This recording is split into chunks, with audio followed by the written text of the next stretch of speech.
وانتوا حد صلاتكم علينا؟ لا بجد، انا عايز اعرف ايه الامكانيات الفنيه اللي يملكها عمرو السيسي وعمر جابر.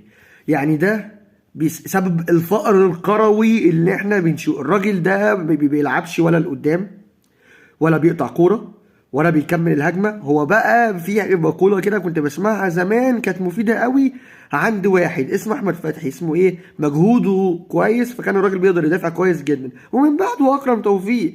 لكن ده مجهوده غير مثمر. الراجل ده مش بيعمل ايه، انا عايز اعرف ده بيعمل ايه. ولا باص صح غير لورا، ما بيلعبش غير لورا.